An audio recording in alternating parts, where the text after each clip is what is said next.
riusciamo a 10 minuti il break. Sì, sì, giustamente. Non facciamo 5 minuti.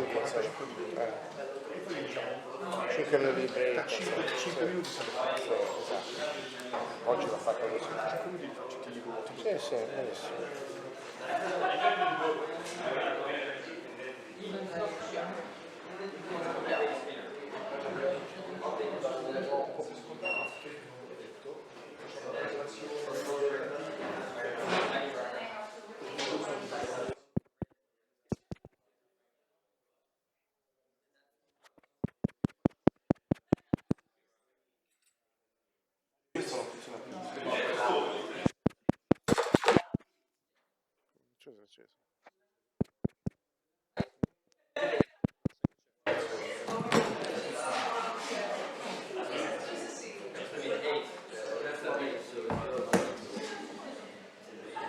Audio controls, no? Straniato, no?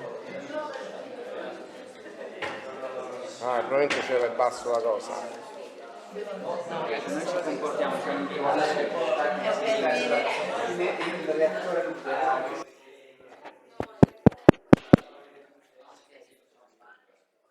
Okay.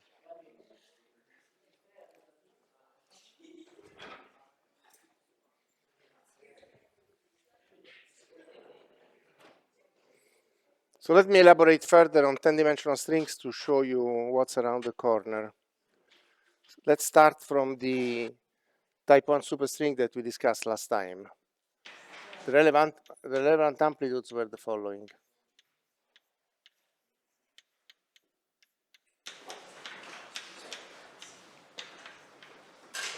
This was inherited from type 2b.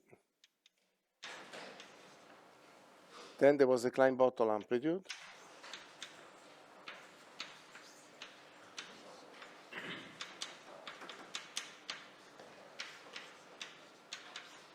And I showed you last time that this is a unique choice. You have nothing else to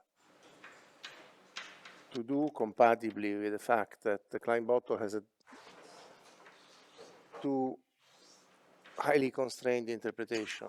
This is what you can call the direct channel, the amplitude that I'm getting. In this case I call it K, and then there is another representation with horizontal time, so to speak, as a tube terminating at two crosscuffs. The numerical object that you build is identical, but the integrand changes. So since effectively I'm concentrating on the integrand, I gave a different name to this thing, although they are identical, but it's a different presentation.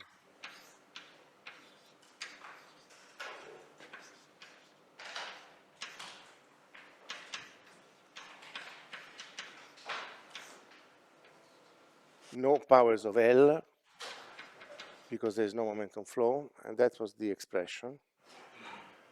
Then I also built the annulus amplitude, and the annulus amplitude was this.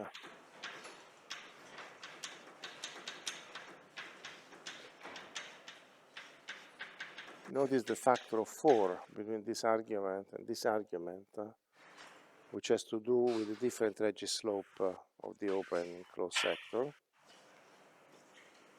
Something that we saw explicitly for the bosonic string, and a little bit more implicitly for this case. Then there was this transverse channel amplitude. Now I use the same symbol because the spectrum at stake is always the spectrum of the closed string. So in this case, for A tilde, you have the same spectrum flowing between two boundaries. So if you want, when you read V8 here, this means effectively that V8, V8 bar, the closed spectrum is flowing, and you see when you see minus S8, it means that minus S8, minus S8 bar, I mean the Ramond-Ramond spectrum is flowing. The Möbius strip, the M tilde contribution is sort of we obtained it actually as twice the geometric mean sector by sector of these things. So m tilde was 2, this is a factor of 2 for the combinatorics, n over 2, which is the geometric mean of these quantities, integral from 0 to infinity dl. Then there was this subtlety that the characters depend on time, which is not purely imaginary, a parameter which is not purely imaginary. And so we had to rescale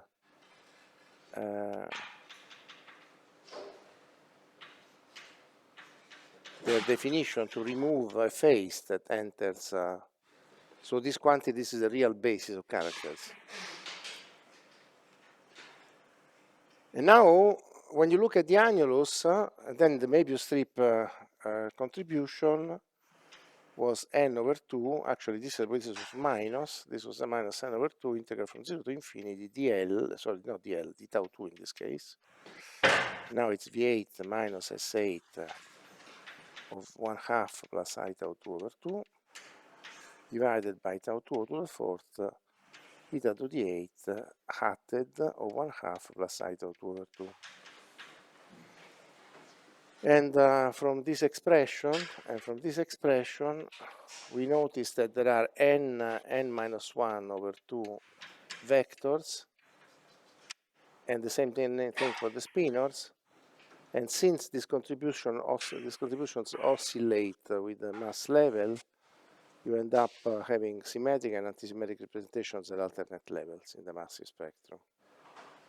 Remember that, for instance, eta hat of I tau 2 over 2 plus 1/2 meant square root of q to the 1 over 24 product of 1 minus 1 to the n square root of q to the n. And these crucial oscillations, when you expand to get the spectrum, imply that the alternate mass levels have symmetric or antisymmetric representation, because the annulus never flips.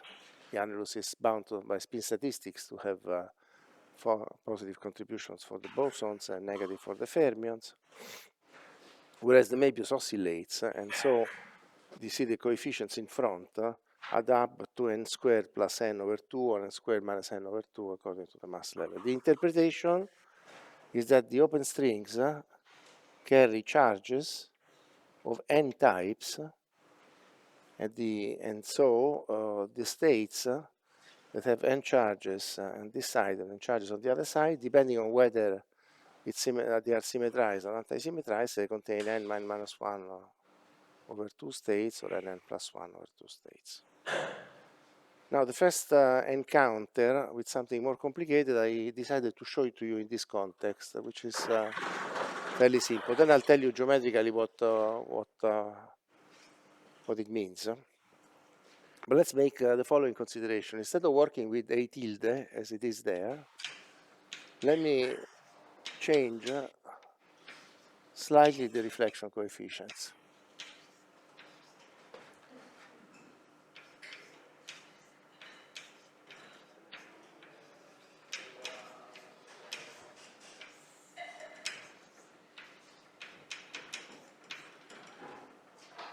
Before, these reflection coefficients were both equal to n squared, they were identical. Now, I unpair the reflection coefficients, okay? And so now let's go to A. What do we have to do to go to A? First, we do a modular transformation, because all this stuff is a function of IL. So first we let L equal 1 over T, and we perform the modular transformation, so this stuff so far remains 2 to the minus 5 over 2, integral from 0 to infinity dt over t squared, because dl is dt over t squared. And then let me recall for you this matrix S that transforms the characters of V, S, and C.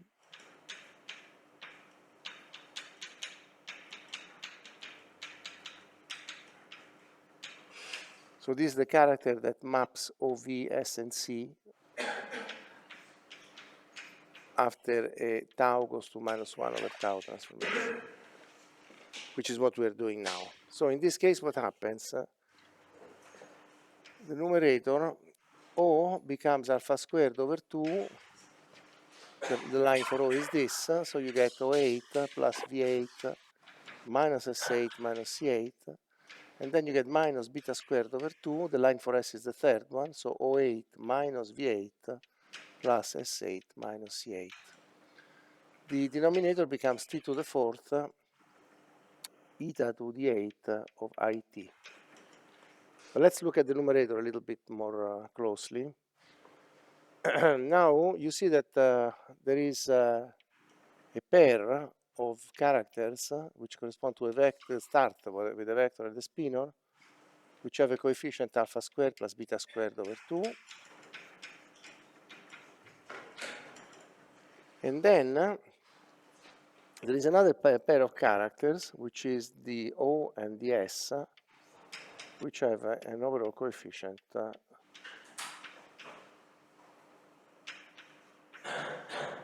so this is the expression. I'm rewriting it here a little bit bigger.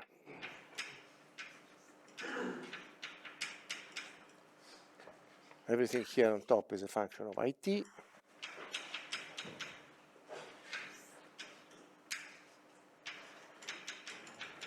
Then let's make this last change, t equal tau 2 over 2. This eats up the factor 2 to the minus 5 in front, because there is also dt over t squared, which I forgot to write. So you have one integral from 0 to infinity, and then you get alpha squared plus beta squared over 2, v8 minus s8, plus alpha squared minus beta squared over 2, o8 minus c8. And then you have here tau 2 to the fourth, actually d tau 2 over tau 2 squared. Let me write it here because it fits. Beta to the 8 of tau 2 over 2. So this is the annulus, the direct channel annulus amplitude. Now if I give an A tilde of this form, given that K tilde is untouchable, then this tells you that M tilde is 2 over 2 times alpha times integral from 0 to infinity dl of,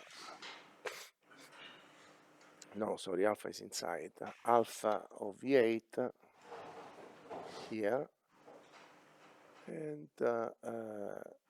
alpha V8 hat minus beta S8 hat over eta to the 8 hat of IL.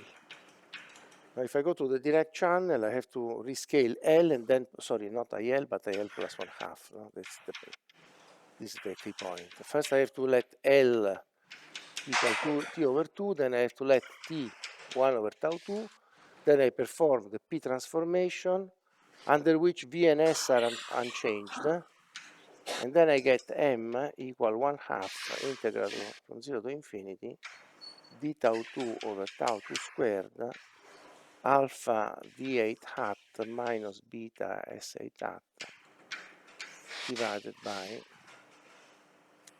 eta tau 2 to the fourth, eta hat to the 8 of I tau 2 over 2 plus 1/2, and also this is a function I tau 2 over 2 plus 1/2. Now the question is now to interpret what's happening here. And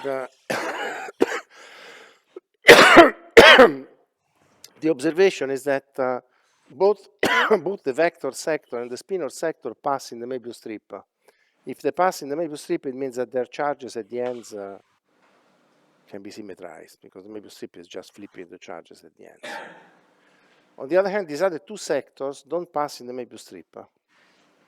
So the correct way of parametrizing matters is the following.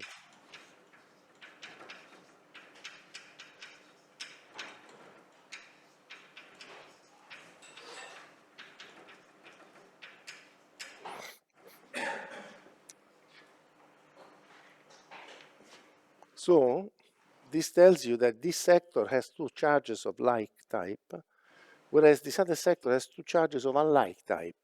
So it means that there are open strings which have to carry two types of charges, white, white, so to speak, black, black, and this is the case for the V and S sectors. And then there are asymmetrical open strings which have different charges at the ends. And for this reason, they don't flow in the Möbius strip.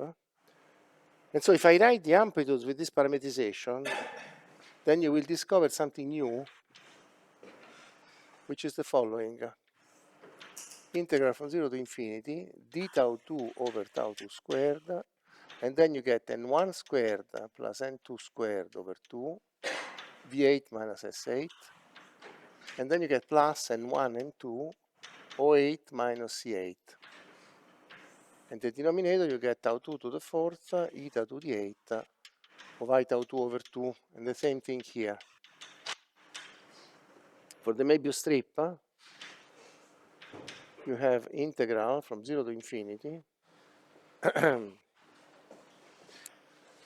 integral from 0 to infinity of, let me parameterize it like this, d tau 2 over tau 2 squared, and then you have n1 plus n2, say the square root of this quantity, because the inversion of these formulas tell you that alpha squared is n1 plus n2 squared, and beta squared is n1 minus n2 squared.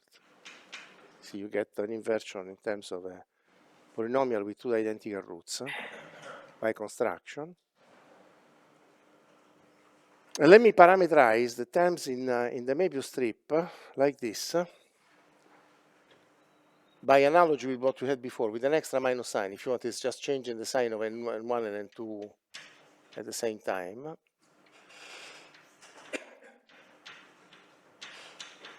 So that when n2 is 0, we get back to the previous result. And, sorry, not like this, I made a mistake. And because the coefficient of v8 is alpha, so n1 plus n2, and the coefficient of s8 is n1 minus n2.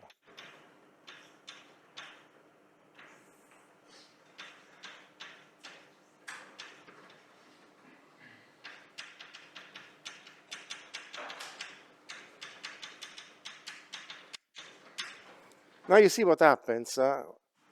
We will now resort to the cancellation of anomalies to get a constraint on n1 and n2.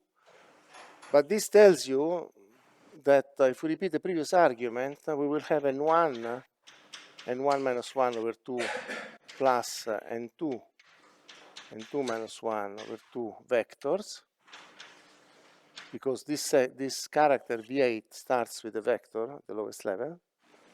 So it means, if you want, that the original matrix with n1 plus n2 rows and n1 plus n2 columns has been partly emptied, and the vectors have remained here.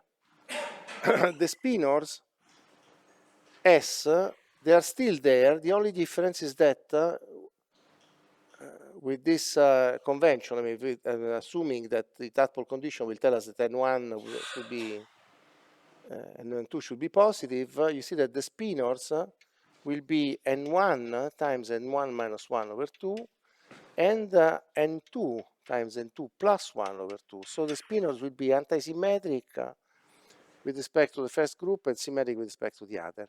And the other sector, so to speak, will fill the missing blocks, because they will be here.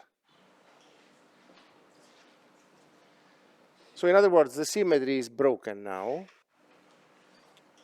the gauge symmetry, because you don't fill entire matrices. But let's now look at what the tadpole condition is. Now, with the convention that I used, alpha is minus n1 plus n2, and beta is minus n1 minus n2. The tadpole condition, we look at them from here. This is the important one. And from here, and from the Ramond-Ramond part. So what do we get? The coefficient of minus S8. What is the coefficient of minus S8? It's 2 to the 5 over 2 from the Klein-Botto. It is 2 to the minus 5 over 2 times beta squared, but beta squared is n1 minus n2 squared. And then the coefficient from the Möbius strip is minus 2 beta, but beta is that thing. So sorry, minus S8 would be plus 2 beta, because I'm looking at the coefficient of minus S8. But with the convention that I chose, you get minus 2 times N1 minus N2. So once you put to 0 this tadpole condition, you solve it, you find that now N1 minus N2 is equal to 32. So the solution that we found before, the supersymmetric solution, corresponds to N2 equals 0. The group was S of 32. But now, only the difference between N1 and N2 is fixed. So you will get a group, in this case, which will be, say, SO N2 times SO 32 plus N2. What price do you pay?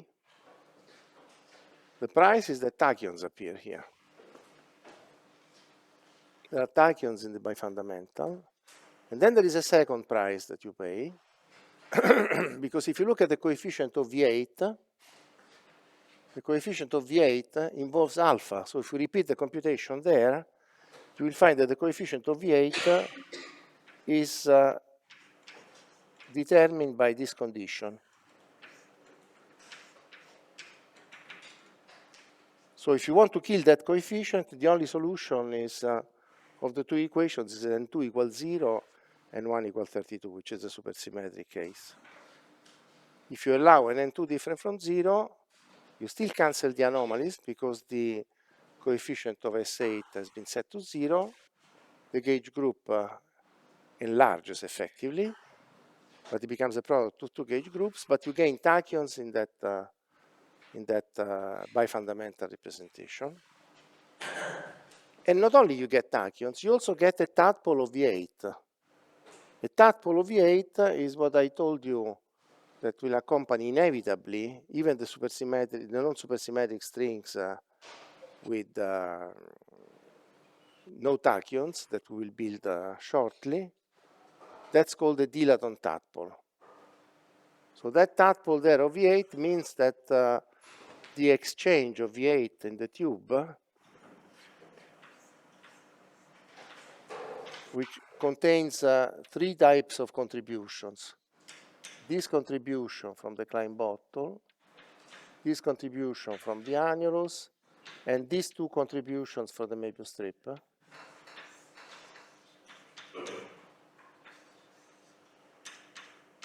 When you add it up, these contributions add up to this.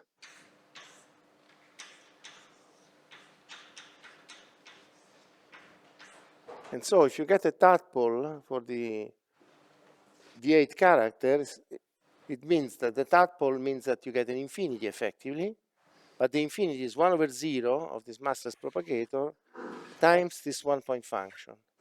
And this one-point function is the manifestation of a new coupling that emerges in the 10-dimensional theory, which is this.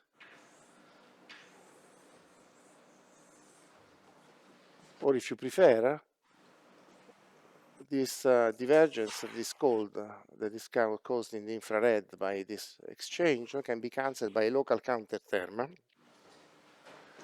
But it's better to think that the theory has it in itself. No? And so the effective action of string theory is modified by the addition of this tadpole potential.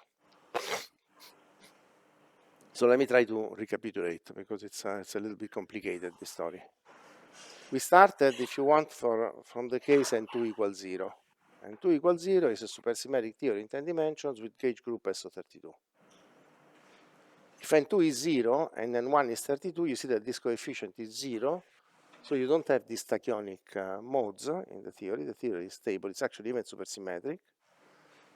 But if you try to change matters, you can increase N1, provided you keep the difference fixed to 32, because that is the condition that the tadpole of S8 cancels, which translates into the cancellation of gauge and gravitational anomalies.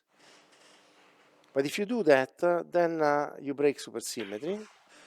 How do you see that you break supersymmetry? Because if you try to compute this partition function using the Jacobi identity V equal S equals C, you find it's different from 0. So you generate a back reaction of vacuum energy. What is worse, you generate tachyonic modes, and in addition to tachyonic modes, you generate this term. Why do I say that I generate this term?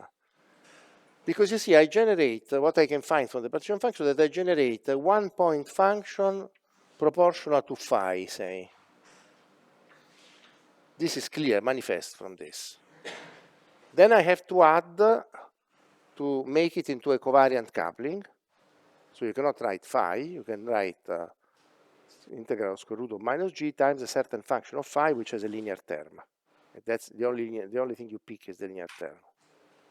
Then you add another condition, that you know that in string theory, the contributions from the sphere comes with the coefficient e to the minus 2 phi, and the coefficient from a disk, the contribution from a disk or a projective disk, which are half of a sphere, are accompanied by a factor e to the minus phi.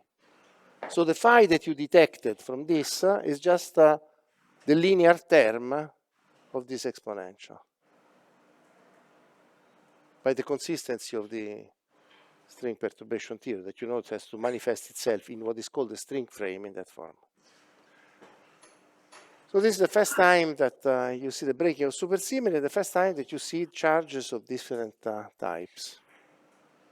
There is actually a subtler way of breaking supersymmetry even with n2 equals 0. So let's look at these formulas a little bit more closely. And let's put n2 equals 0.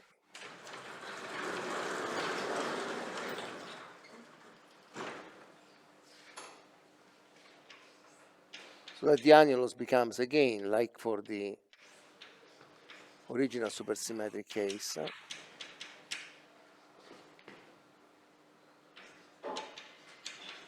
This, and the subtlety has to be with the Möbius strip.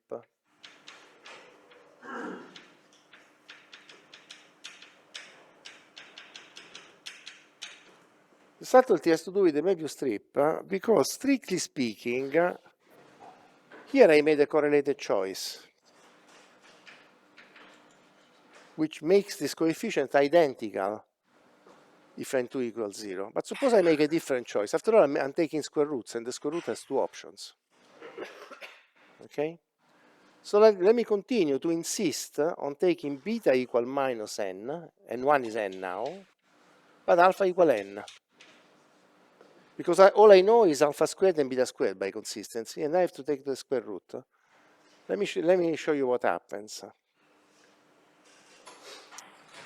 If I look at the Möbius amplitude, I can look at it both at m tilde and at m. M tilde in this case is equal, so I take beta equal minus n and alpha equal n. So m tilde is 2 over 2 integral from 0 to infinity dl, and here I have an n which I can pull out, and then I have v8 plus s8.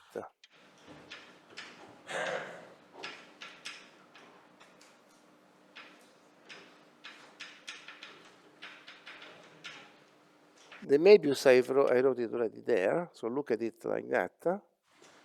It is n over 2, integral from 0 to infinity, d tau 2 over tau 2 squared. And now again it's v8 plus s8. Now of I tau 2 over 2. Theta to the 8 of I tau 2 over 2. Now the choice that I made for beta is like before. I didn't change anything. So it means that the tadpole of S is cancelled. But what I did compared to before, I flipped the sign of the contribution of V8. So this has two consequences. First of all, that the tadpole of V8 doesn't cancel, because I don't get this condition. It's like putting a plus here, because what was n1 has become minus n1 for V8 effectively. So the tadpole of V8 doesn't cancel, the anomaly cancels, and what is more important is that, see, the annulus remains numerically 0 because V8 is equal to S8 numerically. The Klein remains 0. The torus remains 0, but the Möbius strip is not 0. So supersymmetry is broken. And it's broken in a very peculiar way because by this choice we have unpaired the representations of the vectors and the spinors. The spinors are like before. So the spinors are in the antisymmetric. The massless spinors are in the antisymmetric, but the vectors are in the symmetric. And n remains 32 because of the cancellation of the gauge anomaly. So if you will, for the eliminating the coefficient of S8, it's the same coefficient. I didn't change the coefficient of S8. Huh? I changed the coefficient of V8, which means that the Tiradon tadpole shows up. The gauge group is changed because the vectors are in the symmetric. So the gauge group is not, it's USP32. And what is interesting is that the fermions remain in the antisymmetric of USP32. So there are 496 fermions just like in the supersymmetric case. But there is a big conceptual difference. Because if you have an orthogonal group, then if you have a symmetric representation, you can remove the trace. So when you have a symmetric representation, you have the traceless symmetric and the trace as independent irreducible representations. For the symplectic case, you can take a trace, but with a symplectic metric, which is antisymmetric. Which means that this representation here, where fermions are valued in the massless spectrum, is reducible. Because fermions are accompanied by a polarization matrix of this type.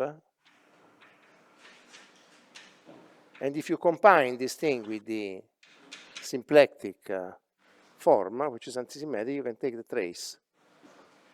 Sorry.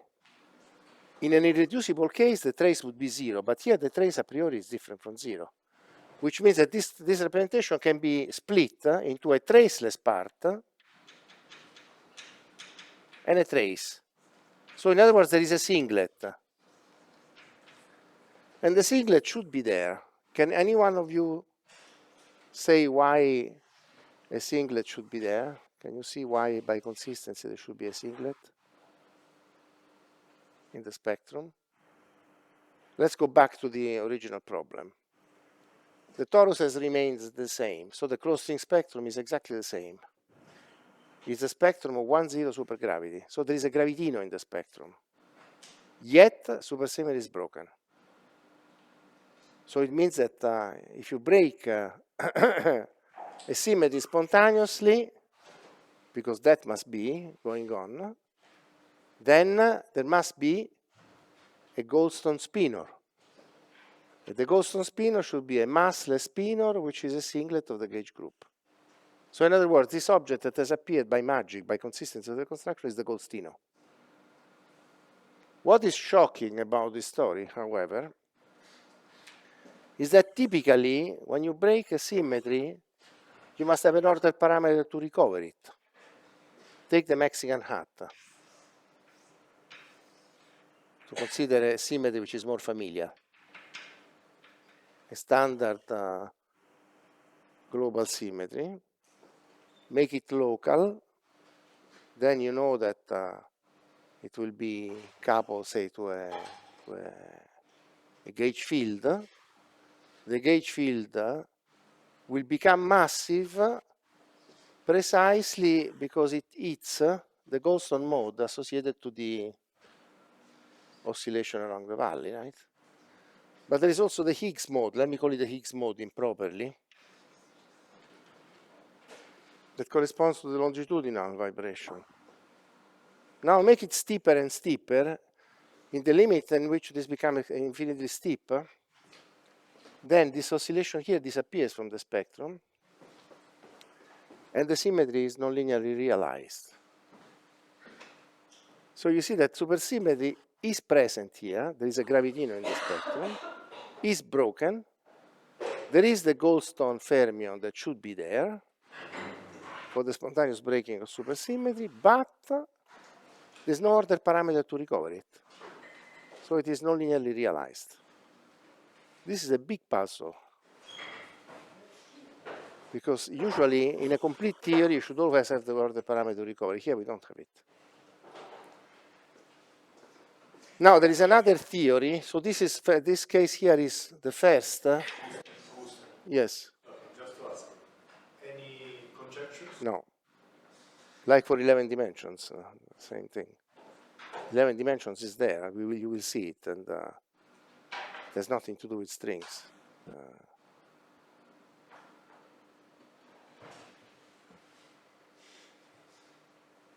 That's why you're here. Okay.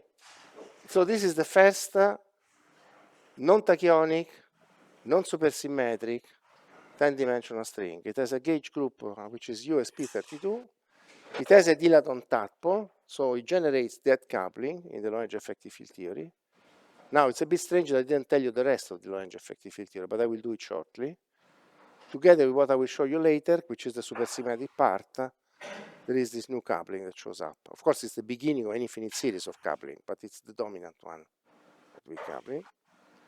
So this is the first theory. Now the second theory is more complicated. So allow me to give you the answer and to discuss it qualitatively with you. Yes? May I ask you about this theory? Is there any, maybe, I don't know, just the supergravity model which reproduces the same? Yes.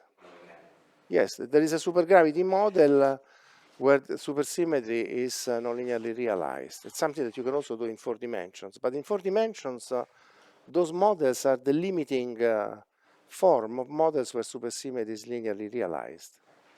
You know that the nonlinear realization of supersymmetry, in the simplest case, had to do with what is called the Volkov-Akulov model. It's a remarkable construction. No? You have a theory which is supersymmetric and has only a fermion in it. How can it be? Because the other fields in the multiplet have disappeared, they've gone to infinite mass. But in that case, it is possible to consider a model where the other fields can be tuned to disappear from the spectrum. And then you get this Volkov-Akulov model, contains a simple spin-off. So in 4 dimensions, you can build theories where supersymmetry is linearly realized as limits of theories where it is linearly realized. In this case, you have it like that, and because the theory is so constrained. Sorry? In 10 dimensions, exactly. Yeah. Yeah.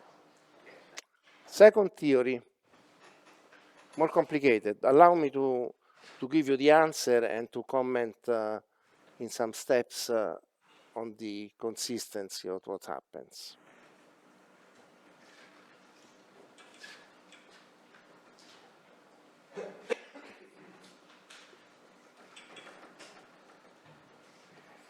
So this theory starts from the type 2b, the type 0b.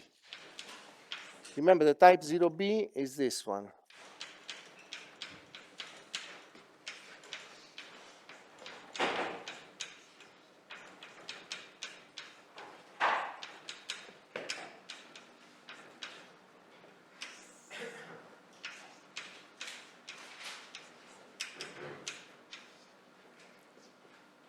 So you project this theory with the following Klein bottle.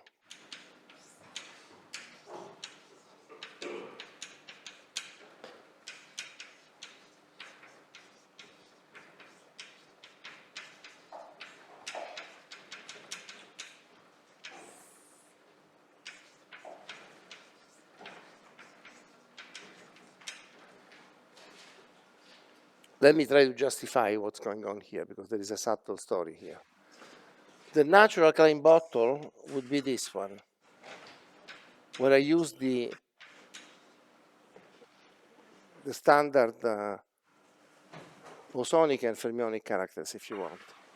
Because the standard basis of characters would be OV minus S and minus C. So I would symmetrize the Navier-Schwarz sector. Here there are 2 of them, one for the tachyon and one for the vector. Notice that everything is GSO consistent, because the tachyon and the vector don't talk to each other. They correspond to different sectors of the spectrum. So tachyon, remember, correspond to having an even number of oscillators. the vector sector is odd numbers of oscillators. So they have a priori different compatible properties, but it works perfectly well because you do it twice on the left and on the right sector. So to speak, even plus even is even, and odd plus odd is even again, and so it's the same type of statistics, if you want. So this is a standard Klein bottle projection. Here what I'm doing, I'm changing the sign of this and the sign of this. And this is consistent for the following fact, that there are super selection rules for the string spectrum that constrain the possible string interactions. Each of these corresponds to a sector of the spectrum, and the rule is the following, that every sector of the spectrum, say O, V, or S, if it interacts, if there is an interaction, say, between two sectors of the spectrum, of the S type, say, what comes out of it is a sector of the V type. So I did it here symbolically. If a sector of the S type and of the C type interact, something that comes out of the interaction is of the O family. Here I'm only doing the holomorphic part. There is identical rules for the anti-holomorphic part. Okay? So what changes from here to here? Well, here the V sector is symmetrized, the S sector is anti-symmetrized. But here I've changed two things. I've changed the symmetrization of the C sector and changed the symmetrization of the O sector. Aha. Originally this was anti-symmetrized and anti-symmetrized, and then the O sector was symmetrized because antisymmetric times antisymmetric is symmetric. That would correspond to case 1. Case 2, which is what I'm realizing with this kind of projection, you see the S sector is anti-symmetrized, the C sector is symmetrized, and then symmetric times antisymmetric gives you antisymmetric. So the O sector that comes out of this thing should be antisymmetrized, and indeed. So there is a correlation between these signs. This grants that the Klein-Bottle projection is consistent. Okay. Now, from the Klein-Bottle you get K tilde, and K tilde in this case, since there are 4 terms, it's actually 2 to the 6 over 2, integral from 0 to infinity dl, and in this case you get just S8.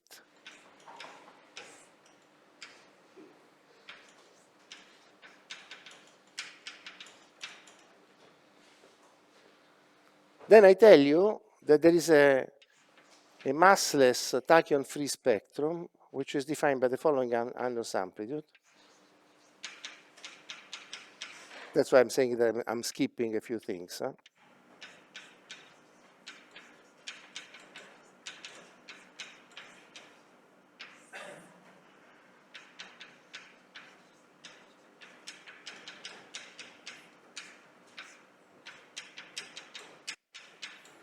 Now it's funny because the vector contains charges of different types. So this means that the vector, which corresponds to the gauge field, is actually made up of oriented strings that go from n to n bar, say, from white to black, oriented.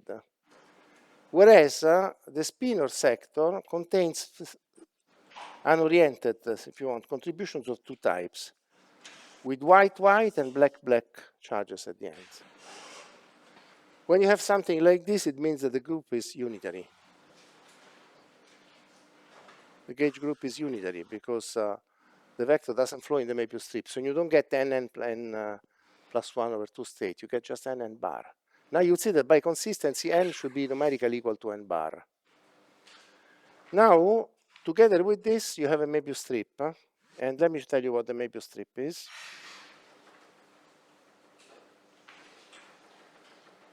I understand it's a bit more complicated what I'm telling you now, but I'm trying to give you a flash of this story that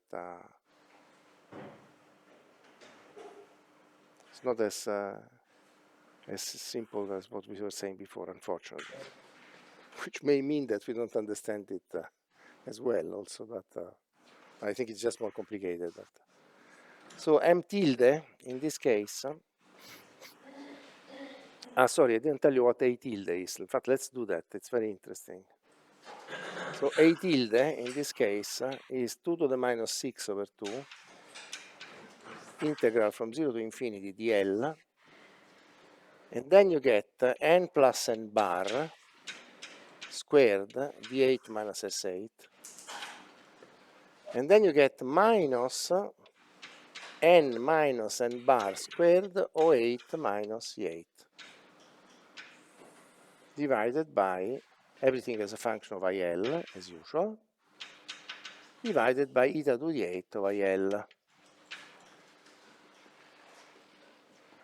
Now, purely by comparison, you see that given what K tilde is and what A tilde is, M tilde can only contain S8. Because M tilde must contain contributions which are common to K and A. Because remember what these things mean. This means a spectrum that goes couples to two boundaries. This means a spectrum that couples to boundary and crosscap. Sorry, to crosscaps. And the Möbius strip is a spectrum that couples to both. Since crosscaps couple only to S, whereas boundaries couple to everything, so to speak, and then in the Möbius strip only can contain the S sector. And now, the correct choice that cancels the gauge and gravitational anomalies is this.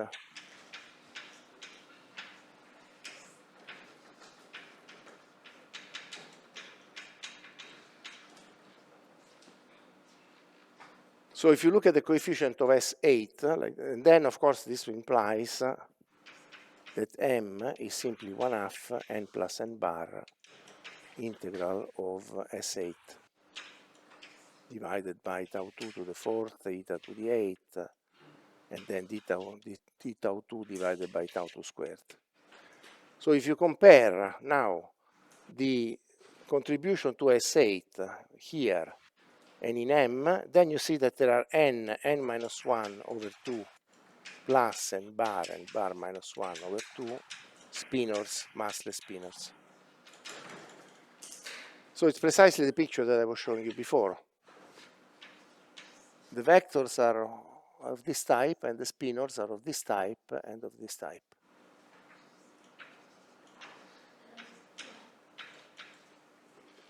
So, but now, from the way I wrote things, you see that the coefficient of minus S8 is 2 to the 6 over 2 from the Klein, is 2 to the minus 6 over 2 n plus n bar squared, and from the way I wrote it is minus 2 over 2 from the Möbius. So the condition, the tadpole condition that eliminates the anomalies is n plus n bar equals 64. But there is another strange fact. I told you that the transverse channel, since the annulus is propagation among structures which are identical, the coefficient should have some positivity condition. So the coefficient of 08, which is the character coming from the short sector, and of minus C8 should be positive. And it's negative unless n is equal to n bar. So n equal n bar is the consistency condition for this construction. So the vector is associated to a square matrix, it better be, and the square matrix represents the adjoint of U32. The spinors are in the antisymmetric and the conjugate antisymmetric of U32. We should stop, yeah. The only thing is that we kindly ask you to come back in 5 minutes because today we are really in because of this stuff.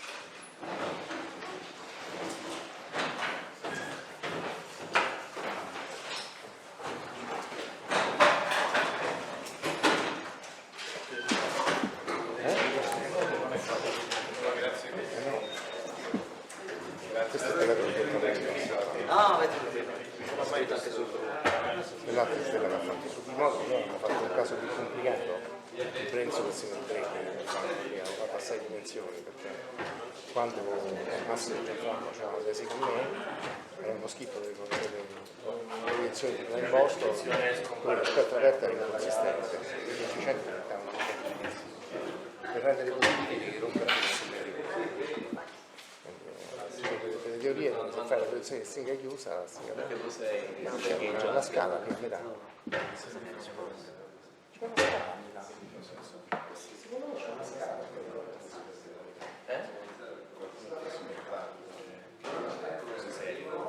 Meglio non ti lavora con Mario Gaggiante.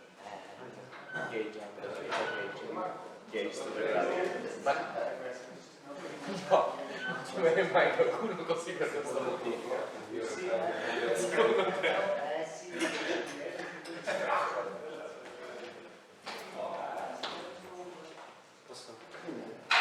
Non sono sicuro di aver capito bene la risposta di prima.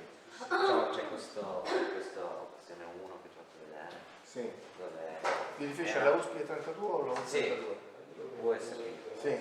Allora, Il problema è questo. È un modello non supersimmetrico, Sì. di stringa 10. Sì. Dove però c'è il gravitino.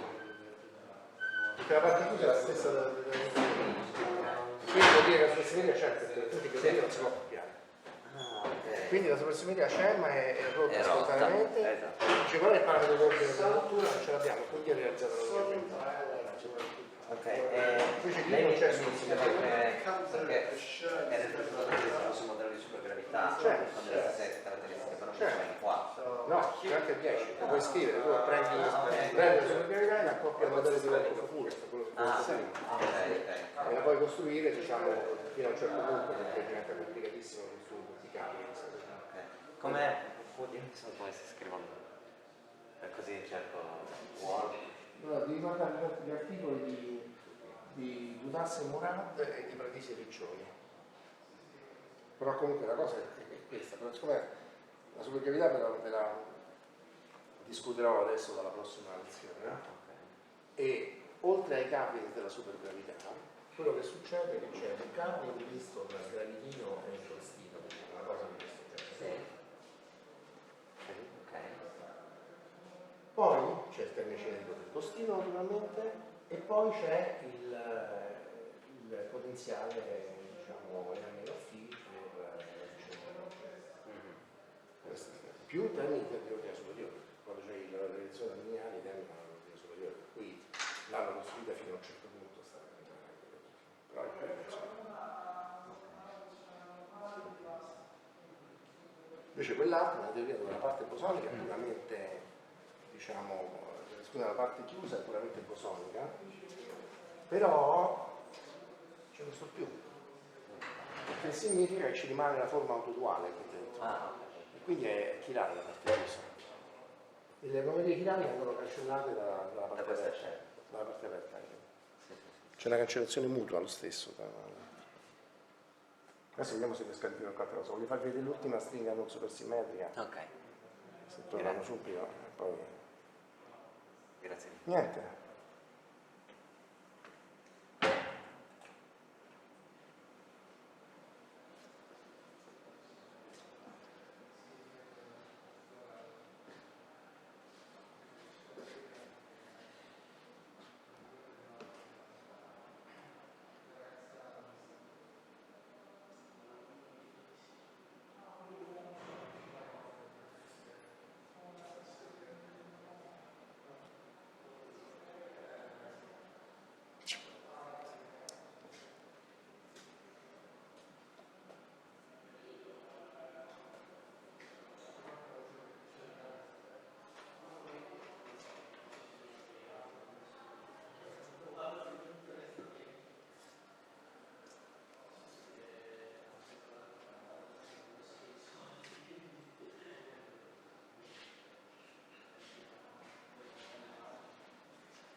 So let me resume quickly, summarizing. So we saw two types, very different conceptually, of non-tachyonic, non-supersymmetric 10-dimensional strings. This theory, with the original Klein bottle projection and original torus amplitude type 2B, has a closed spectrum which is completely manifestly supersymmetric, and an open spectrum which breaks supersymmetry. This open spectrum contains the Goldstino that is associated to the breaking of supersymmetry, and the gauge group is USP32. The massless spectrum differs from the spectrum of the type 1 superstring only in the fermions coming from the open string, instead of, oh, sorry, the other way around. Differs only in the bosons coming from the open string. Before they were antisymmetric, and therefore the gauge group was SO32. The fermions have remained antisymmetric, the bosons have become symmetric, the gauge group has changed, it's USP32. The fermions in the antisymmetric representations are in a representation which is now reducible. And the singlet is the Goldstino that accompanies the breaking of supersymmetry. The other theory has a closed part which is purely bosonic. There's no fermions here. It's always the same character of absolute value squared. However, this flip sign here implies that this spectrum contains an anti-self-dual for form. So the closed spectrum is chiral. So by itself it would be anomalous. The anomaly is cancelled by the coupling to the open sector, which describes vectors in the adjoint of U32 and spinors at the massless level, plus an infinite number of states, of course, as usual, in the antisymmetric plus conjugate antisymmetric of U32. For a subtlety that I hope to tell you about, the gauge group is actually SU32, not U32. The U1 becomes massive, but I hope I will be able to tell you in more constructive terms. Now there is a third theory, and if you want, this is simpler because it's a theory of closed strings only, so there's not all this orientical construction. So it's defined only in terms of the torus amplitude, and it's an orbifold of the E8 cross E8 heterotic theory. So let me show you this third theory, and then we start looking a little bit at the low energy effective field theory.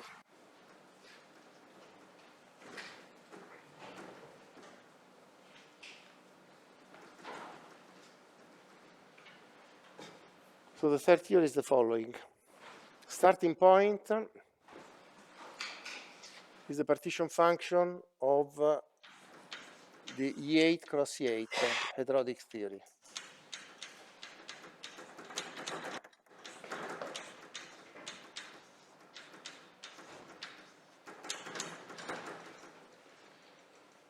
Now you make a twist of this theory. So you make an orbifold of this theory using the following projection: 1/2 1 plus -1 of the space-time fermion number on the left plus F1 plus F2.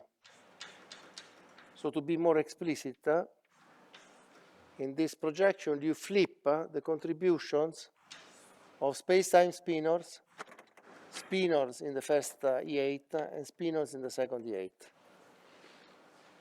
So tau becomes 1/2 of that, and the first contribution that you get, that you add,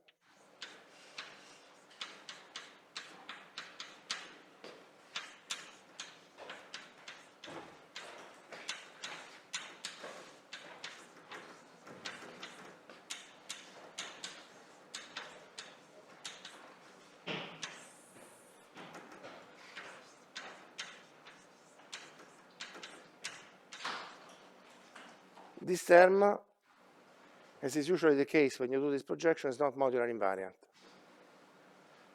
So if you do tau goes to -1 over tau, you produce an extra term which has to be taken into account.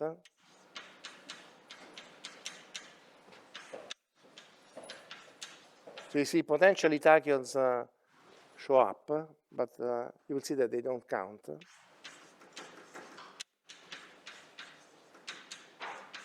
Because they do not satisfy level matching, so they are not physical states.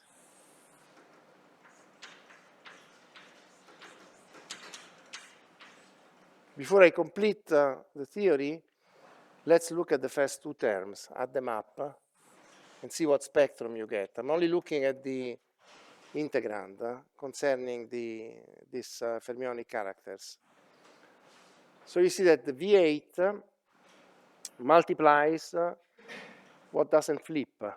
So these two terms add up to V8 times O bar 16, O bar 16, plus S bar 16, S bar 16.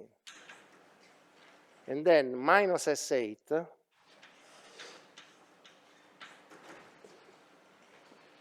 multiplies what flips. What flips here? SO plus OS. No?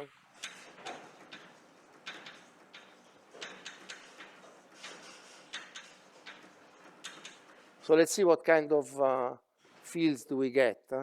So if I add this kind of stuff, V8, you see it doesn't change sign. So it picks the sum of the coefficients that don't flip, OO plus SS. So let's see what kind of matter do we get from this untwisted sector. Well, the vector is valued in the adjoint of SO16 cross SO16. Because it's what we had before, but you lost this SO and OS that were enlarged in the group to E8 cross E8. You may say, okay, but you have this one, fine. But this guy is too high in mass, concerns massive cases. Because remember that the right sector starts at -1. Each of these raises by 1 unit. So this stuff concerns the first massive level. It's irrelevant. Remember that the left sector, which is comes from the superstring, starts at mass -1/2. The vector adds 1/2, so it starts massless. The right part that originates from the bosonic string starts at -1. Each of the S raises by 1. So altogether they raise by 2, and then it's massive. It's irrelevant for the massive spectrum. So this guy is in the adjoint of SO16 cross SO16, for the reason I told you last time, no? Because these are sectors where you have either 0 or 2 spinors or 4 spinors. 0 gives you the vacuum, but you have to go to lift by 1 unit. So either you pick 2 oscillators here and nothing here, or nothing here and 2 oscillators there. 2 oscillators are antisymmetric, and then they build the adjoint of an orthogonal group. So in other words, the massless contribution from this is either psi -1/2 I, psi -1/2 J, which is antisymmetric by construction, or psi -1/2, say, I tilde, psi -1/2 J tilde, where these guys come from the second O8. And in both cases, you see, it's either in the antisymmetric of the first O16 or in the antisymmetric of the second. So that's the adjoint of SO16 cross SO16. The spinors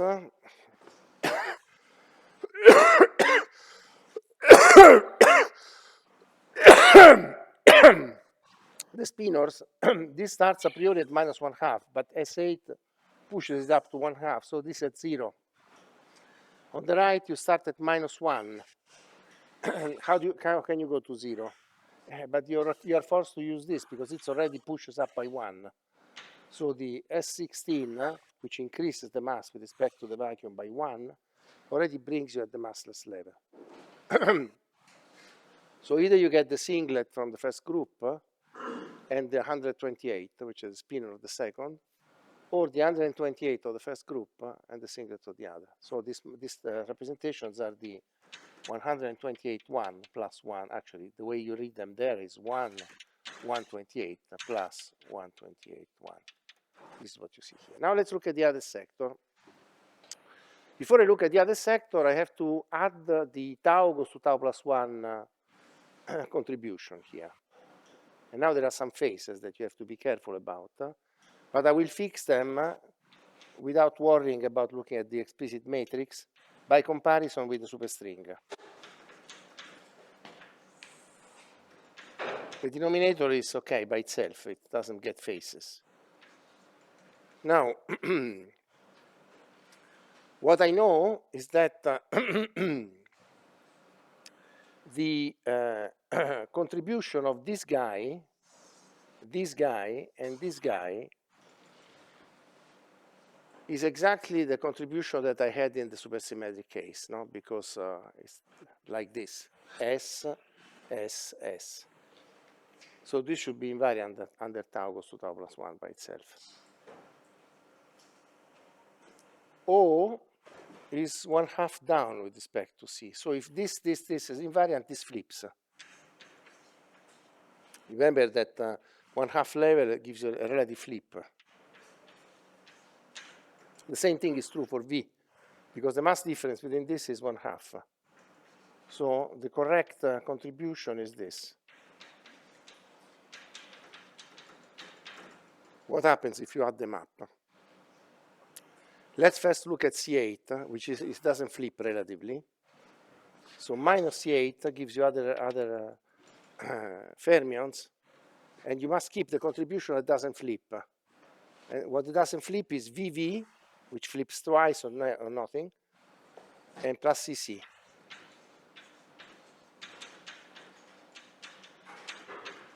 And then clearly the tachyon contains VC plus CV. Let's look at this thing first. This is too massive because each of these pushes you up by 1 unit, so this is like this SS, it's irrelevant. This one, no, because this is half plus 1/2, so it tells you that there are spinors of the opposite chirality in the 16-16, because this starts with the 16-dimensional representation. How about the tachyons? Since I told you it's a non-tachyonic theory, it means that the tachyons are not there. So this tachyon here starts at mass level minus 1/2. The question is there anything that can arrive at minus 1/2? No, because this level starts at minus 1, because it comes from the bosonic string. This necessarily gives you a 1/2, but this also gives you a 1, and similarly for the other one. So 3/2 minus 1 is plus 1/2. There's no level matching, and so this phase state is not physical. It's an off-shell state that propagates in the loop, but not a physical state. So this theory has a gauge group which is SO16 cross SO16, has no tachyon, and now you can say, okay, but are you done with this, or there is a subtlety like the Dilaton tadpole that we had before? Yes, there is a subtlety, because the partition function doesn't vanish. And therefore, there is a contribution to the vacuum energy, but it comes from the only orders that are present in theories of closed strings only. And what is the order? This comes from the torus, it comes from the double torus. So it comes from a different order because the theories with closed strings only are simpler. They don't have this intermediate genus surfaces, but there is a contribution to the vacuum energy again. So this concludes what I could possibly tell you about this. And now I want to look at the low energy effective field theory. The next topic that I would like to cover is to give you an idea of why these theories in 10 dimensions are connected to each other, the supersymmetric ones. In fact, all of them are connected by these orbifold operations and orientifold operations I told you, even the non-supersymmetric ones. Okay? Plus some connections which are purely non-perturbative. Barring the non-perturbative connections to 11 dimensions, and between the type 1 and the heterotic SO32 theory, all the other non-supersymmetric theories can be reached by orientifold or orbifold constructions. But it's interesting to look at the 6 original theories as this duality hexagon. The picture that is usually drawn is this one. I'll draw it on the blackboard now.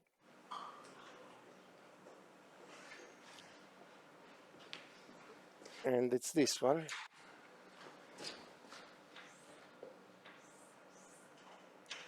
This is sort of meant to remind you that only these corners are really under control completely.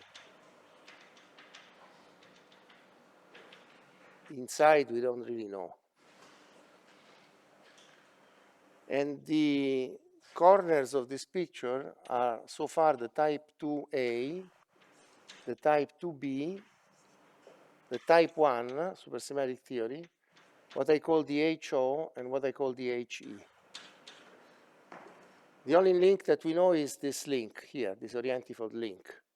Type 2B and type 1 are linked by the orientifold construction, which is what we started from this today. Okay. The next thing I want to show you is, or at least give you an idea about, is the link between these guys. With these guys, we'll be more explicit. The other guys, you sort of have to believe me. And the reason is that the gauge groups of these theories are different. So it's obvious that the relation is not so simple. The relation goes by a breaking, spontaneous breaking of the gauge groups in both cases. Because E8 cross E8 and SO32, all of them, both of them have a subgroup which is SO16 cross SO16. So in order to connect them, you have to compactify, which I will show you, and then add Wilson lines to break the gauge groups in the two cases, and then you can map them. The type 2A and type 2B is simpler. And it's also very instructive because it has to do with toroidal compactification. Now, this is a different way of looking at the link. The link, we found it by this orbital construction in 10 dimension. It's interesting to look at this way because in some sense, it is one more example of a strong to weak coupling duality in a way that I will try to explain. First of all, let's consider a bosonic string compactified on a circle, starting from a particle. If I had a particle on a circle, then the new feature introduced by the presence of the circle is a quantization of the momentum. And this comes from the requirement that the wave function of the particle be periodic on the circle. For a closed string, there is more, actually, because there is a possibility of wrapping infinitely many times the closed string around the circle. So if you want, the closed string coordinate is a map between a circle, closed string itself, and the target space circle. In other words, the zero modes are not simply like I wrote them before, but there is an addition. And now P, let me write it as M over R, because we know it's quantized. And then I write plus oscillators, because the oscillators are like before. It's what we did at the beginning of these lectures. Now you see that the second term, as sigma goes from 0 to pi, increases from 0 to 2 pi Rn. So the quantum number n labels the number of wrappings of the closed string. So it's an integer which goes from minus infinity to plus infinity in the different sectors. It labels the wrappings. Now let me make a little trick here. So I write tau 1/2 tau plus sigma plus 1/2 tau minus sigma. And I write sigma as 1/2 tau plus sigma minus 1/2 tau minus sigma.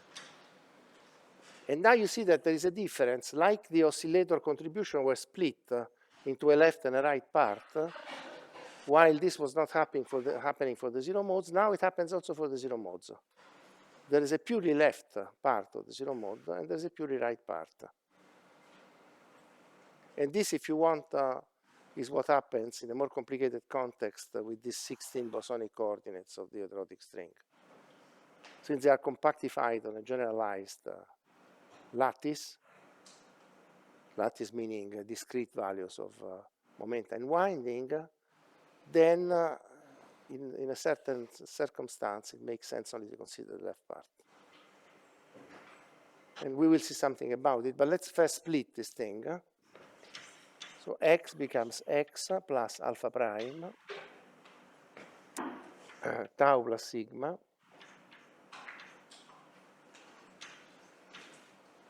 and then we have m over r plus n r over alpha prime, and then there is another one, alpha prime tau minus sigma m over r minus n r over alpha prime plus oscillators. And now you find immediately that there is something very surprising, namely that for every state we give an m and n and a certain radius r, there exists another state where the radius has become alpha prime over r, m and n are interchanged, sorry, n, m, but there is something else, plus a parity on the right moving modes.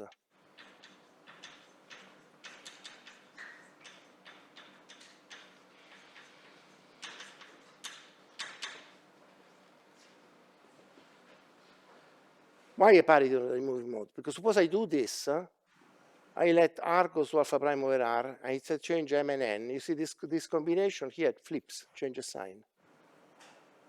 So there is a correspondence up to a sign change, and here there's no sign change. So it's as though the right moving mode has changed sign. Now you can turn this thing into a symmetry of the whole symmetry operation acting on the whole expression if you decrete that the same thing happens for the alpha tilde.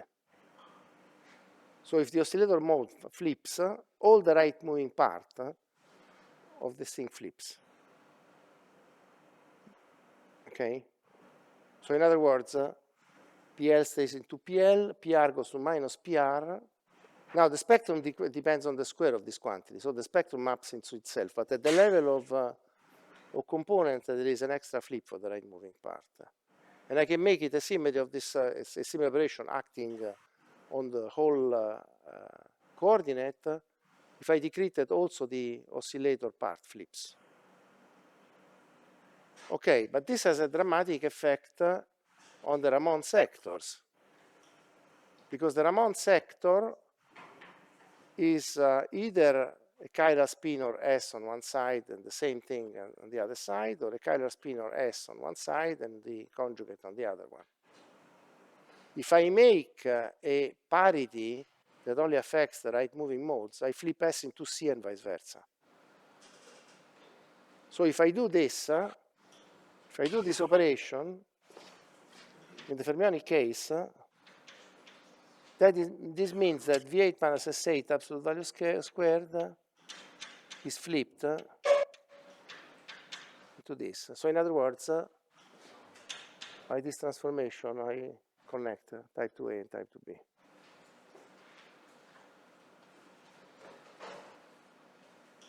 As I told you, I'm partly skimming over things because the same operation can be done here, although in a more complicated way that includes the partial breaking of the gauge group to a common subgroup. So what one is left with here is 3 connections, and the key figure behind this 3 connections was Edwitten, because they are conjectural, they are not proved. This is proved. The rest is a conjecture which is motivated by the low energy supergravity. So in order to motivate these conjectures from the low energy supergravity, I better start telling you something about supergravity. Okay? So what is supergravity? It's a family of theories which are built on local supersymmetry. Just a question. Please. But you showed us before how to connect two and two Yes. with a kind of an orbital. Yes, yes. So what is better here? What is that an implementation of T-duality? No, it is an orbifold operation in 10 dimensions. And the thing that you have more here is that the connection is continuous. In that case, the connection is a jump. Here, there is actually a continuous connection because I can take a compactification. By the way, incidentally, just replying to you at this point, if I don't have this extra term, if I don't have this extra term and I don't have T-duality, then you can recognize if the radius is small or large.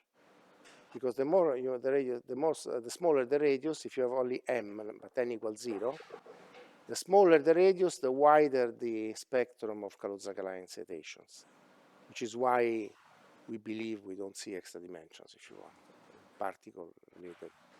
However, if n and m are both simultaneously present, the spectrum becomes thinly spaced also when r is small, because the portion of the spectrum where n is 0 becomes widely spaced, but the portion where m is 0 becomes very thinly spaced. So in other words, people got very excited about this fact at the beginning because in some sense there is a minimum length. The theory, even in this case, has a minimum length. Now, the difference between looking at things this way and the way I did it for you is that that's a discrete link. In this case, you can really follow the theory up to a point. It's discrete also in this case, but you can follow it unit in a sense that you can start from very large values of R, where, say from type 2A, for very large values of R, and that's 2A in 10 dimensions, effectively, because the R is the radius that brings you to 9 dimensions. You make it very large, then the winding excitations become very massive. They basically disappear from the spectrum. Then you make this radius smaller and smaller and smaller. And at some point, you can go continuously to very, very small values of this radius. But when the radius is very, very small, then you can change the representation of your theory and make it equivalent to a very large radius description of type 2B. So what you have more in this expression is that somehow you can tune this thing. The only thing that you should add is that this is really a sort of strong coupling duality in disguise, similar to what you find in the Ising model, for example.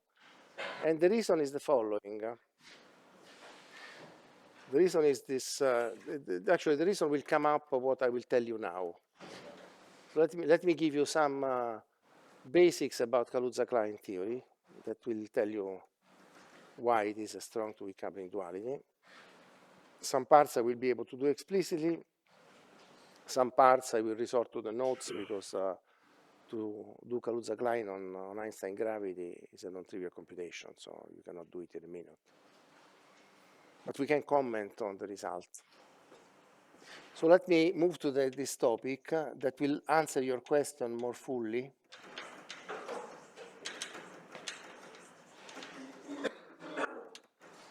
So let me start from an example that can be worked out in detail and is very instructive.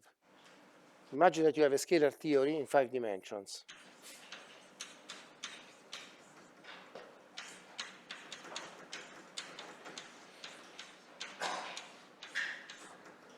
And imagine that the 5th dimension is a circle.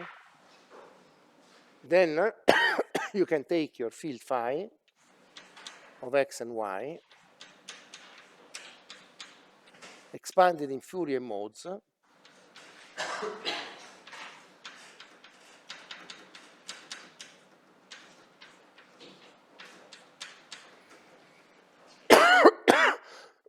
and if phi is real to begin with, these Fourier modes satisfy the following condition. Okay?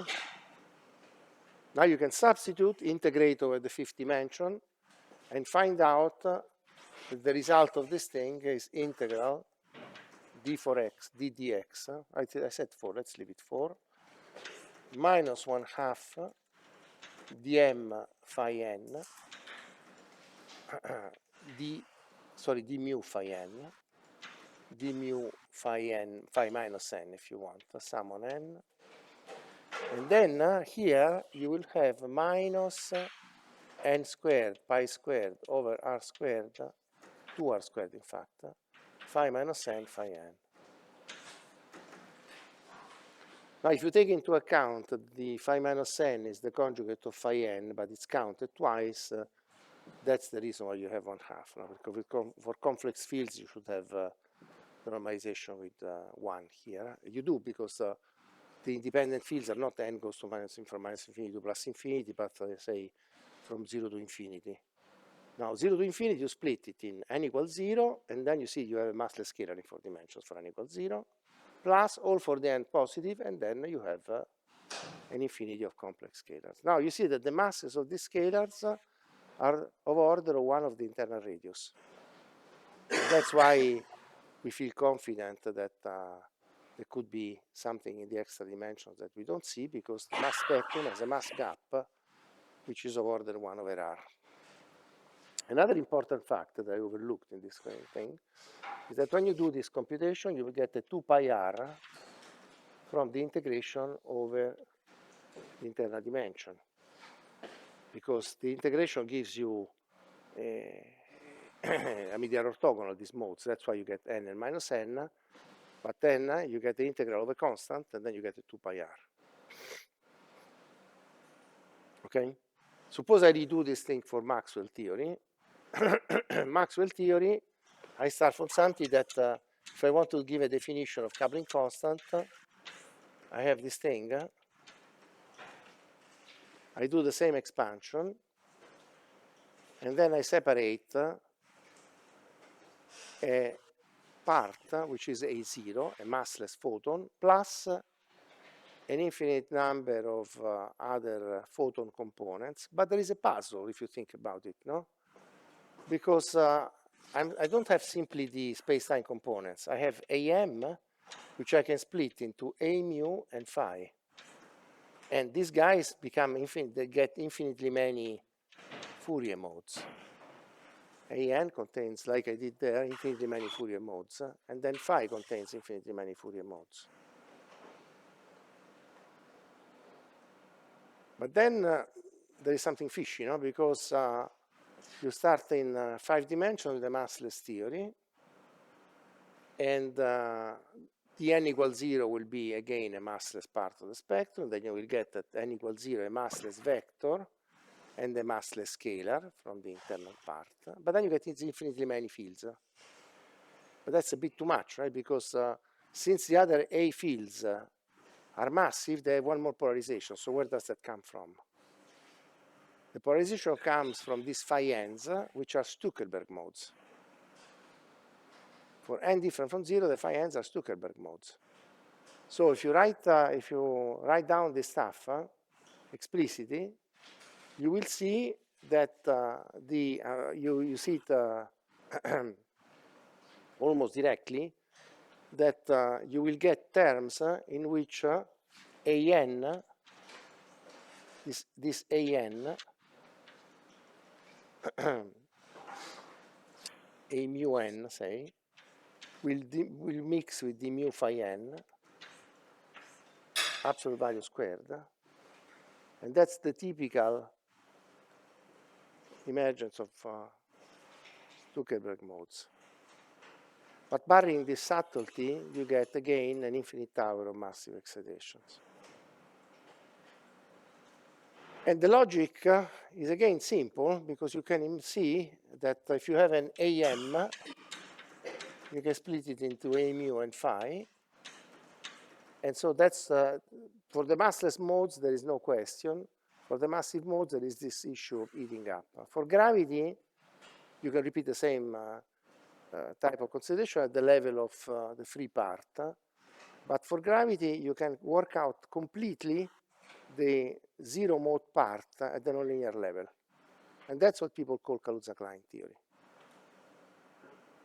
So in order to write Kaluza-Klein theory, I must fix some little factors.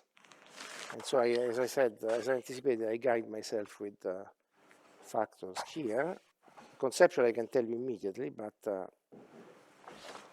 so if I start from 1 dimension and I go 1 dimension lower, I can also do it here, because what I had to say here, I said it. I mean, there's not much to add. So the convenient way of doing this computation in which one starts from d plus 1 dimensions and compactifies on a circle and gets to d dimensions, is the following. Is working with the field bind and making a triangular ansatz for the field bind, or if you want, fixing partly the local Lorentz symmetry, which gives you a field bind of this form. Now, what is smartly done is to insert this power of e to the phi here inside, and this power e to the beta phi. Then you write Einstein gravity in higher dimension, and Einstein gravity in higher dimension is integral dy d dx e, determinant of this field bind, and then I can write it like this: EMA, ENB, RMNAB. So I start from Einstein gravity in higher dimensions. Okay? You already see intuitively what you expect, because this guy is tantamount to saying that the gravitational, the metric, say in d plus 1 dimension, splits into a metric in d dimensions, a vector, and a scalar. The scalar I parameterized it exponentially, but never mind, it's still a scalar. No? Okay?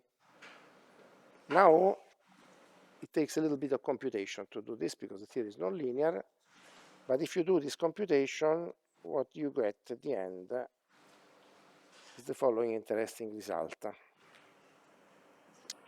The action becomes 2 pi r. Remember that Einstein action contains 1 over k e plus 1 squared, or the Planck mass, or the Newton constant in higher dimensions.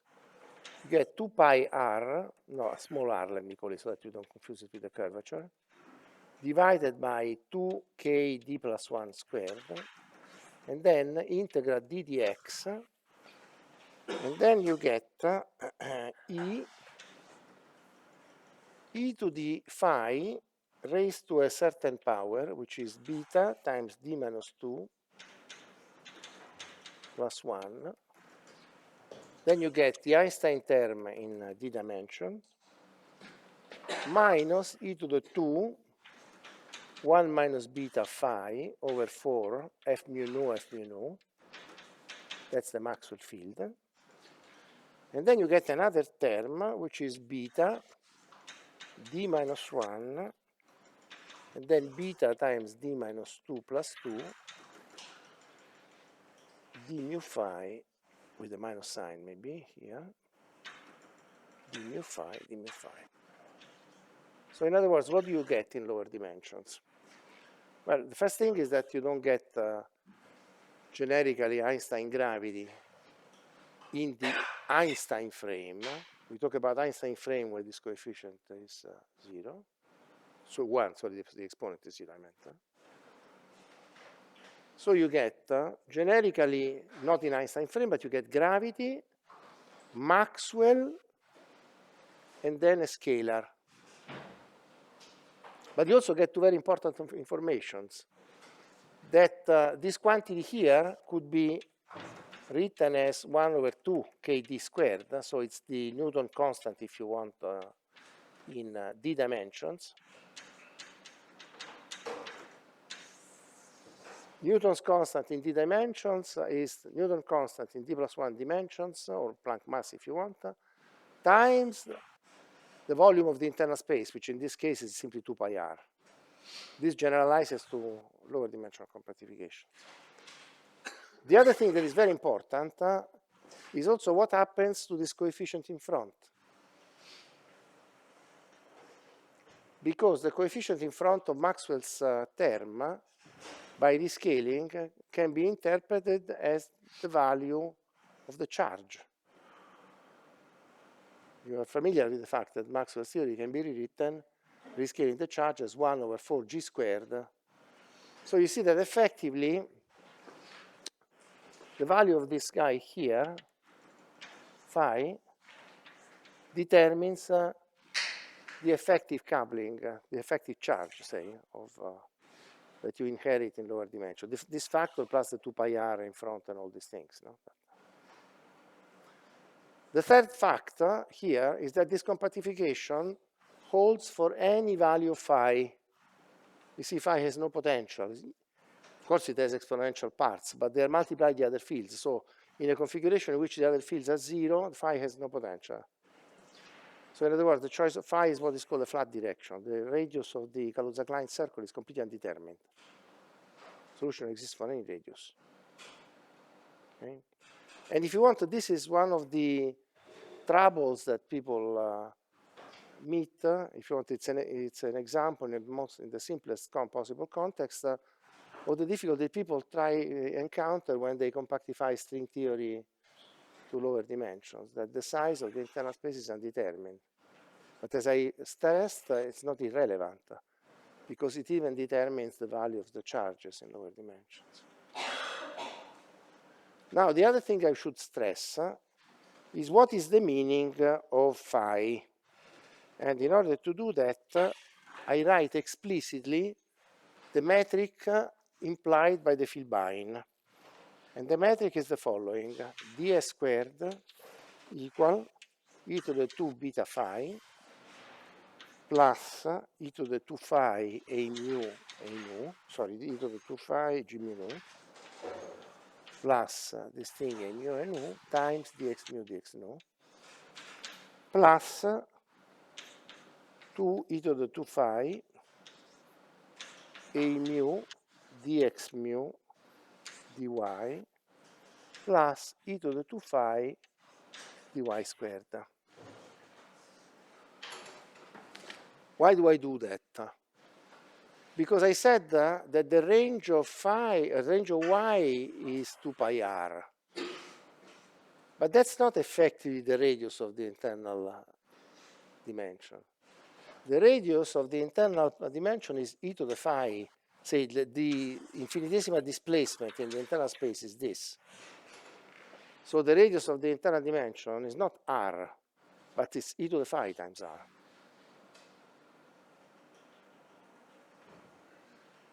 Right? So we learn many things from this example, although not worked out in detail because it would take a long time to come to this form. It's a tedious computation that you should do once in life for your education, but that's something that cannot be done during a lecture like this. Now, the question is that there are various ways of presenting the lower dimensional theory. And now let me go and try to apply this thing to the context of interest. So we learned basically what we could learn from Kaluza-Klein theory.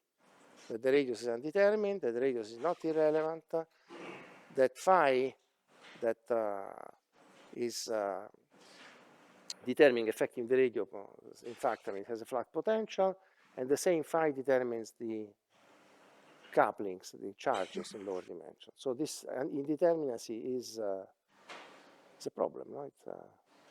It's a peculiarity that we have to live with. Now, why is this important for us? How much time do I have? 5 minutes maybe. 5 minutes. Let's see what I can tell you in 5 minutes. What is interesting? Yeah, maybe I can tell you very quickly a beginning about supergravity that then we will take back later. Remember that we proved, we sort of argued this link, and this link. We need 3 of them we need to address 3 more of them.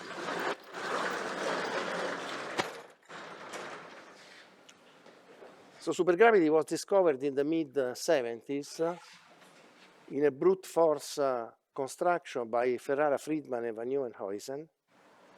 And the computation was reconsidered shortly later and recast in a more elegant form by Deser and Zumino. Why did people get to supergravity? Essentially, because something that you saw already from Marco's lecture in a different context, that the anticommutator of 2 supersymmetries is a translation.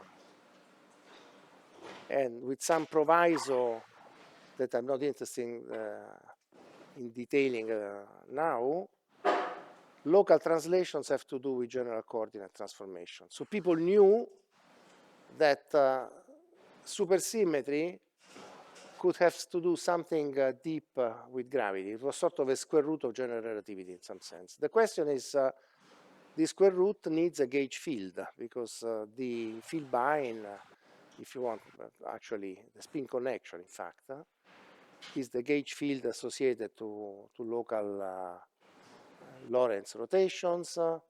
Then there is another gauge field, which is the Christoffel connection associated to diffeomorphism. Both of them are not fundamental. The fundamental object from which they are built is the field bind. I mean, lo and behold, there must be a field that accompanies the field bind. And now, there was even confusion at the beginning about what this field should be. And this field is the gravitino. This field is a gravitino, and so the first thing I can do later on today is show you how the gravitino behaves in flat space. The gravitino will be described like this. This we can carry it out in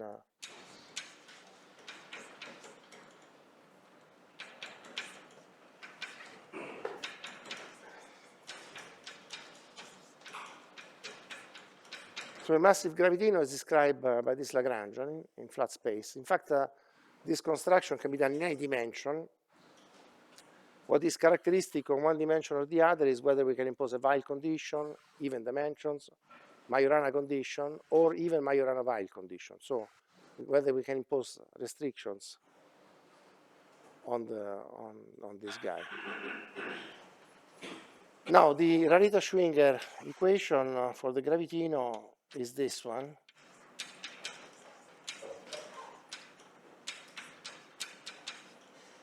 And you immediately see that if m is 0, this equation has a gauge symmetry,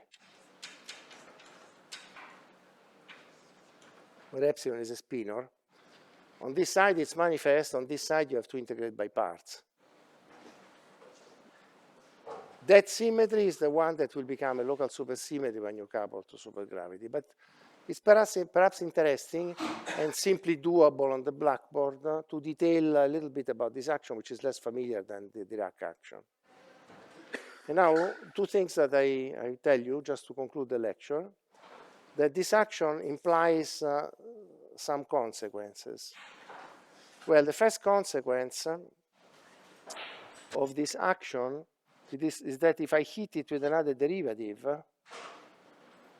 then this first term vanishes, and if m is different from 0, then you can prove that gamma mu nu d mu psi nu is 0.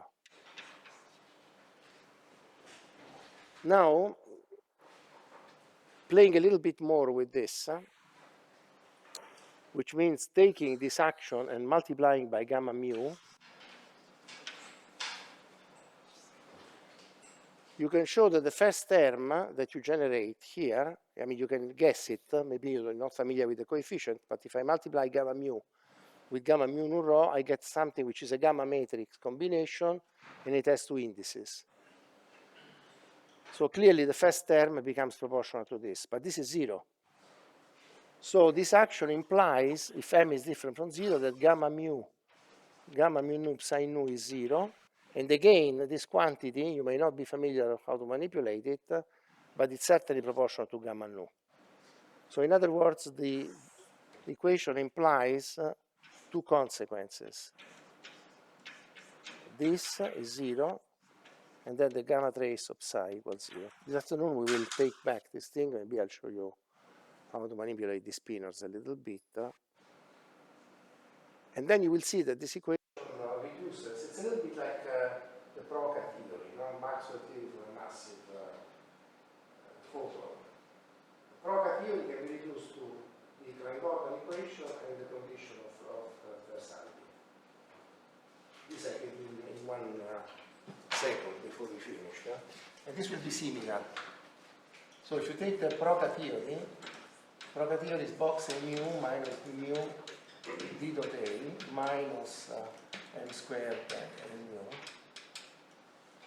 If I take this quantity, I multiply it by, take the divergence kills the first term. So this equation implies d dot a equals 0. And if I use d dot a equals 0, the previous equation, it becomes box minus m squared and mu equals 0. Similarly, the gravitino equation if you use these two consequences, it reduces to a Dirac equation. So it's like a Dirac equation plus some constraints of transversality and parameters. Okay, let me stop on those.